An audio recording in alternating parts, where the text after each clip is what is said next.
Hello guys, നമ്മുടെ പുതിയ വീഡിയോയിലേക്ക് എല്ലാവർക്കും സ്വാഗതം. നമ്മളിപ്പോൾ ഈ കാണുന്നത് നമ്മൾ DVFയുടെ പൊതിച്ചോറ് വിതരണം വണ്ടാനം ആലപ്പുഴ മെഡിക്കൽ കോളേജിലേക്കുള്ള ഇതാണ്. അതിന് രാവിലെ 7 മണിയാകുമ്പോൾ തൊട്ട് നമ്മുടെ പ്രവർത്തകരെല്ലാം കൂടെ കളക്ട് ചെയ്ത ചോറ് നമ്മൾ പെട്ടിയിലാക്കി പാക്ക് ചെയ്ത് സ്റ്റിക്കർ അടിച്ചാണ് നമ്മൾ ഇതെല്ലാം ചെയ്യുന്നത്. എല്ലാവരും ഓരോ വീട്ടിൽ നിന്ന് കിറ്റുകളാണ് തന്നത്. അപ്പോൾ നമ്മളത് കൊണ്ടുവന്ന് നമ്മൾ ഇപ്പോൾ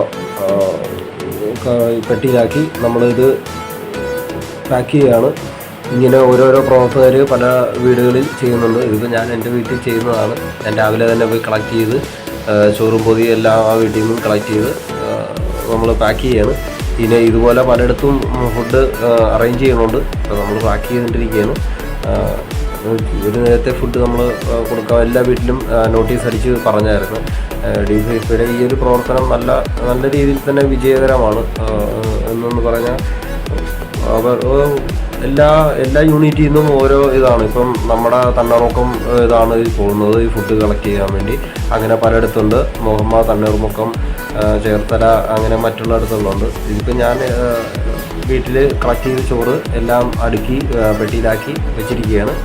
നമ്മൾ ഒരുപാട് പ്രവർത്തകർ ഇതിനകത്ത് ഒരുപാട് ത്യാഗം സഹിക്കുന്നുണ്ട്. അതിൻ്റെ ഒരു ചെറിയ ഇത് കാണിക്കാൻ വേണ്ടിയാണ് ഞാനിപ്പോൾ ഈ വീഡിയോ ഇടുന്നത്. ഒരുപാടെന്ന് പറഞ്ഞാൽ ഈ വീഡിയോ ഫുള്ള് കണ്ടു കഴിയുമ്പോൾ അറിയാൻ പറ്റും. ഞാൻ റെക്കോർഡ് പിന്നെ ഇടുകയാണ്. വീഡിയോ റെക്കോർഡ് ഞാൻ എല്ലാം കട്ട് ചെയ്ത് കളഞ്ഞായിരുന്നു. ഇപ്പോൾ ഈ വീഡിയോ എന്ന് പറഞ്ഞു കഴിഞ്ഞാൽ വീഡിയോയുടെ ഒറിജിനൽ സൗണ്ട് ഞാൻ മാറ്റി ഞാനിപ്പോൾ ആഡ് ചെയ്യുകയാണ്. അതുകൊണ്ട് എനിക്ക് വീഡിയോയുടെ അവസാനം വരെയുള്ള കാര്യങ്ങൾ ഞാൻ നിങ്ങളോട് പറയുകയാണ്. നമ്മൾ ഇപ്പം തുടക്കം തൊട്ട് ഒരു പെട്ടി നമ്മളിപ്പോൾ മാറ്റി വെച്ചിരിക്കുകയാണ്. അടുത്ത പെട്ടിയുണ്ട്. ഇതുപോലെ ഒത്തിരി ഫുഡ് ഉണ്ട്. നമ്മൾ വണ്ടിയെ കളക്ട് ചെയ്ത് കൊണ്ടില്ലോ കറക്റ്റ് സമയത്തെത്തിക്കണം. ഒരുപാട് പേരെന്ന് പറഞ്ഞാൽ ഒരുപാട് രോഗികളുടെ കൂടെ നിൽക്കണവരും എല്ലാവരുമായിട്ട് അങ്ങനെ ഫുഡ് മേടിക്കാനായിട്ട് അവിടെ നിൽക്കുന്നുണ്ടാകും. അതൊക്കെ ഒരു ഭാഗ്യം. നമുക്ക് ഈ ഫുഡ് കളക്ട് ചെയ്തതിൻ്റെ ഒരുപാട് ഭാഗ്യം തന്നെയാണ് ഇത്. നമ്മളത് ചെയ്ത് നോക്കിയാലേ അറിയാൻ പറ്റുള്ളൂ. അതിൻ്റെ ഒരു മനസ്സിനൊരു സംതൃപ്തി എന്ന് പറയുന്നത് വേറെ ഒന്നും കിട്ടത്തില്ല. ഇത് വേറെ എന്ത് ചെയ്തെന്ന് പറഞ്ഞിട്ടും കാര്യമില്ല. ഒരു നേരത്തെ അന്നം നമ്മളത് സംഘടിപ്പിച്ച് ആർക്കെങ്കിലും കൊടുക്കാൻ പറ്റുമെങ്കിൽ അവരുടെ ആ ഒരു സന്തോഷം അത് നമുക്ക് കണ്ടറിയണമെന്നുണ്ടെങ്കിൽ അത് ചെയ്ത് നോക്കിയത് തന്നെ വേണം. എനിക്ക് ഒരുപാട് മനസ്സിന് സന്തോഷമുണ്ടായി. വേറൊന്നുമല്ല, നമ്മളവിടെ ചെല്ലുമ്പോൾ തന്നെ ഫുഡ് കൊടുക്കാനായിട്ട് കൂട്ടത്തിൽ നിന്ന് ഓരോരുത്തർ നമ്മൾ ഇന്ന പോലെയാണ് ഫുഡ് കൊടുക്കുക എന്നൊക്കെ പറഞ്ഞപ്പോൾ നമുക്ക് ഒരുപാട് സന്തോഷം തോന്നി. അതുപോലെ തന്നെ അവിടെ ബ്ലഡ് വേണമെന്ന് പറഞ്ഞായിരുന്നു. ഇന്നപോലെ ഒരു പാവപ്പെട്ട സ്ത്രീ വന്ന് ഇന്നപോലെ ബ്ലഡ് വേണം, നെഗറ്റീവ്, AB പോസിറ്റീവ്, അങ്ങനെ ഒത്തിരി ഒരു പ്രസവ കാര്യത്തിനെന്തോ മകൾക്ക് വേണ്ടിയാണോ അതിന് നമ്മളൊന്നും നോക്കിയൊന്നുമില്ല. നമ്മുടെ ഈ പ്രവർത്തകരും എല്ലാവരും കൂടെ ആലോചിച്ച് ബ്ലഡ് കൊടുക്കാൻ തീരുമാനിച്ചു. നമ്മൾ അതിലൊന്നും ഒരു പുറകോട്ട് നിന്നൊന്നുമില്ല.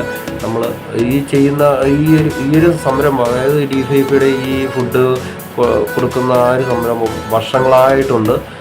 ഞാനിപ്പോൾ എൻ്റെ ഒരു അനുഭവം പറയുകയാണെങ്കിൽ ഞാനിപ്പോൾ ഒരു മൂന്നാമത്തെ പ്രാവശ്യവും ഞാൻ 3 പ്രാവശ്യവും ബ്ലഡ് കൊടുത്തിട്ടുണ്ട്. അത് നല്ല രീതിയിലെന്ന് പറഞ്ഞാൽ നമ്മൾ ചെയ്യണതിന് ഞാൻ എടുത്തു പറയുകയല്ല.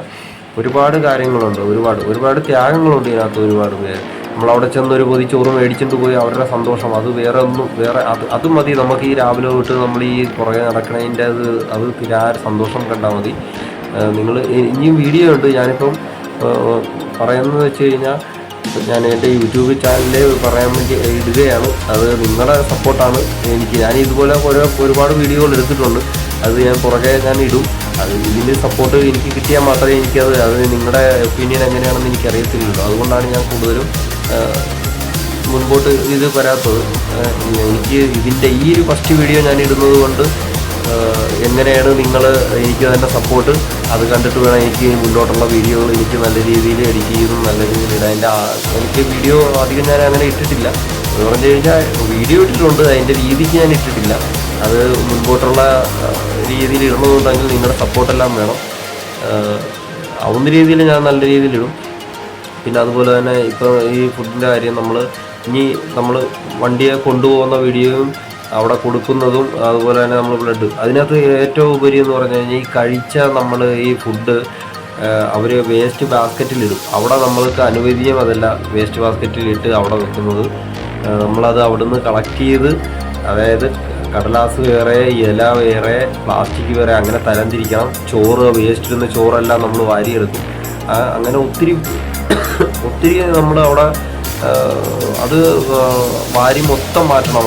അവിടുത്തെ നിയമം ഹോസ്പിറ്റലിൽ, അതായത് വണ്ടാനം ഹോസ്പിറ്റലിൻ്റെ ആ നിയമം, ആലപ്പുഴ വണ്ടാനം ഹോസ്പിറ്റലിൻ്റെ നിയമം അങ്ങനെയാണ്. അവിടുത്തെ ഫുഡ് ഒന്നും നമുക്ക് അവിടെ ഇടാൻ പറ്റത്തില്ല, അത് വാരി എടുത്ത് മാറ്റണം. അത് തന്നെ ഈ പ്രവർത്തകരുടെ ഓരോരുത്തരുടെ ഒരു അത് ഒരുമിച്ച് നിൽക്കുന്ന ആ ഒരു സംഘടനയുടെ അല്ലെങ്കിൽ ആ DYFIയുടെ പിള്ളേരുടെ ഉള്ള കുട്ടികളുടെ ആ ഒരു ശൈലി തന്നെ നല്ല നല്ല നമ്മൾ ഓരോരുത്തർക്ക് കാണുമ്പോഴും അതൊരു ഹരമായിട്ടാണ് തോന്നുന്നത്. ഇപ്പം തന്നെ കണ്ടില്ലേ, ഞങ്ങൾ വണ്ടിയൊക്കെ വെച്ച് സാധനമല്ല, ഞങ്ങൾ ആലപ്പുഴ വണ്ടാനം ഹോസ്പിറ്റലിലേക്ക് പോവുകയാണ്. DYFIയുടെ കൊടിയൊക്കെ വെച്ച് ഞങ്ങൾ പോവുകയാണ്. പോകുന്ന ആ ഒരു ഇതാണ് ഫസ്റ്റ് എൻട്രി കാണിക്കുകയാണ്. ഈ വണ്ടിയിലാണ് നിറച്ചുകൊണ്ട് ഇനിയൊരു കാറുണ്ട്. നമ്മൾ വണ്ടാനം ഹോസ്പിറ്റലിലെ എൻട്രൻസ് എത്തിയിരിക്കുകയാണ്. അവിടുന്ന് നമ്മൾ പോവുകയാണ്. അവിടെ ഇവിടുന്ന് ചെല്ലുമ്പോൾ തന്നെ കാണാം നമുക്ക് ഒത്തിരി പേര്, അതായത് ഒരു ആയിരക്കണക്കിന് പേര് നമ്മൾക്ക് വേണ്ടി വെയിറ്റ് ചെയ്യുകയാണ് ഈ ഒരു ഫുഡിന് വേണ്ടി. ഈ ഡെയിലി നമ്മൾ ഈ ഫുഡ് കൊടുക്കുന്നുണ്ട്. അപ്പോൾ ഓരോ യൂണിറ്റിൽ നിന്നാണ് അങ്ങനെയാണ് ഫുഡ് പോകുന്നത്. ഇപ്പം നമ്മുടെ തണ്ണുറക്കം ആ ഒരു ഏരിയ നിന്നാണ് നമ്മൾ ഈ ഫുഡ് കൊണ്ടുചെല്ലുന്നത്. മറ്റ് മേഖലകളിൽ നിന്ന് ഡെയിലി കൊടുക്കുന്നുണ്ട്. അപ്പോൾ ഏറ്റവും എന്ന് വെച്ച് കഴിഞ്ഞാൽ ഹോസ്പിറ്റലിൽ അവർക്ക് ഏറ്റവും നല്ലൊരു കാര്യമാണ് നമ്മൾ ചെയ്തു കൊടുക്കുന്നത്. നോക്കിയാൽ തന്നെ കാണാം. ഇപ്പോൾ വണ്ടി നമ്മൾ ഇവിടുന്ന് തിരിച്ചിടുമ്പോൾ ഒത്തിരി പേര് ഈ ക്യൂ, ഇപ്പോൾ ഇവിടുത്തെ ക്യൂ ആണ്. നമ്മൾ ഫസ്റ്റ് ഫുഡ് കൊടുക്കാൻ പോകുന്ന ഫസ്റ്റ് ക്യൂ ആണ് ഈ കാണുന്നത്. ഒത്തിരി പേരെന്ന് പറഞ്ഞാൽ നമുക്ക് മനസ്സിൽ സന്തോഷം തോന്നുന്ന കാര്യങ്ങൾ തന്നെയാണ് ഈ കാണുന്നത്. നമുക്ക് പോയി കഴിഞ്ഞാൽ കാണാം നമ്മുടെ പ്രവർത്തകർ നല്ല ആക്റ്റീവായിരുന്നു. എല്ലാവരും ആക്റ്റീവ് എന്ന് പറഞ്ഞാൽ നമുക്ക് അവർ തന്നെ അവർക്ക് ഭയങ്കര മനസ്സിന് സന്തോഷം പോലെ ഒത്തിരി പേര്. ഇപ്പം ബ്ലഡിൻ്റെ ആ വീഡിയോ കണ്ടാൽ തന്നെ അറിയാം, ബ്ലഡിൻ്റെ ആവശ്യക്കാരാണ് അപ്പുറത്ത് നിൽക്കുന്നത്. അപ്പോൾ അവരോട് പറഞ്ഞു ഇത് കഴിയുമ്പോൾ ഞങ്ങൾ വന്നിരിക്കുമെന്ന് പറഞ്ഞു. അവർ ക്യൂ കൂടെ വന്നിരിക്കുകയാണ്. നമ്മൾ ഒത്തിരി അത് കഴിഞ്ഞ് ഞങ്ങൾ ബ്ലഡിൻ്റെ ആവശ്യത്തിന് വേണ്ടി അവർ പറഞ്ഞ സ്ഥിതിക്ക് അവരുടെ ആ പറഞ്ഞ സ്ഥലത്ത് നമ്മൾ ചെല്ലുകയാണ്. അവിടെ ചെന്ന് നമ്മൾ ഫോമും കാര്യങ്ങളൊക്കെ ഉണ്ട്, അതൊക്കെ പൂരിപ്പിച്ച് നമ്മൾ ബ്ലഡ് കൊടുക്കാനുള്ള തയ്യാറെടുപ്പിലേക്ക് എത്തിയിരിക്കുകയാണ്. ഇന്ന പോലെ ഒരു പാവപ്പെട്ട ചേച്ചിയാണ്, പ്രസവം ഇതാണെന്ന് പറഞ്ഞ് അങ്ങനെ വന്ന് എൻ്റെ കൂട്ടുകാരുന്ന 2 പേര് ഞാനുൾപ്പെടെ ബ്ലഡ് കൊടുത്ത് അങ്ങനെ നമ്മളാവുന്ന രീതിയിൽ. അപ്പോൾ ഞങ്ങൾ 2 പേര് ബ്ലഡ് കൊടുക്കുന്നത് കണ്ടിട്ട് ഞങ്ങളുടെ കൂടെയുള്ള 3 പേരൂടെ, അങ്ങനെ ഞങ്ങൾ 5 പേരാണ് അവിടെ ബ്ലഡ് കൊടുത്തത്. അത്യാവശ്യം വേണ്ട O നെഗറ്റീവ് ആയിരുന്നു, എൻ്റെ ബ്ലഡായിരുന്നു O നെഗറ്റീവ്. എൻ്റെ കൂടെയുള്ള ആളും ഉണ്ട് O നെഗറ്റീവ്. ഞങ്ങൾ 2 പേരും കൂടെ ഇത്ര യൂണിറ്റ് ഇത് കൊടുത്തു. അങ്ങനെ നമ്മൾ അവിടുന്ന് ബ്ലഡ് കൊടുത്ത് പുറത്തേക്ക് ഇറങ്ങുമ്പോഴാണ് ഞങ്ങൾ പറഞ്ഞത്, ഈ പോലെ പറഞ്ഞ പോലെ അവിടുത്തെ ഫുഡ് വേസ്റ്റ്. നമ്മളിപ്പോൾ ചോറ് കഴിക്കണ ആ സമയം അവർ കഴിക്കേണ്ട ആ ഗ്യാപ്പിലാണ് നമ്മൾ പോയി ഇവിടെ ബ്ലഡ് കൊടുത്ത് കഴിഞ്ഞ് കാണുന്നതാണ് നോക്കുക. ഈ ഇത്രയും ഡ്രമ്മ് 5-8 ഡ്രമ്മ് പലയിടത്തായിട്ട് ഇരിപ്പുണ്ട്. ഈ ഡ്രമ്മിലെ സാധനം നമ്മൾ ഈ കിറ്റിലായിട്ട് അതായത് വേർതിരിച്ച് തന്നെ എടുക്കണം. അതൊക്കെ ഒരു വേറെ എന്ന് വെച്ച് കഴിഞ്ഞാൽ നമ്മൾ ഒരു സംഘടനയിലും പ്രവർത്തകരും DYFIയുടെ ഈ പ്രവർത്തകർക്ക് മാത്രമേ ചെയ്യാൻ പറ്റത്തുള്ളൂ. ഇതിനെ അവർ അതുപോലെ ആത്മാർത്ഥമായിട്ടാണ് ചെയ്യുന്നത്. പല രീതിയിൽ ഫുഡ് കണ്ടാൽ തന്നെ അറിയാം. ഇതിനകത്ത് ചോറ്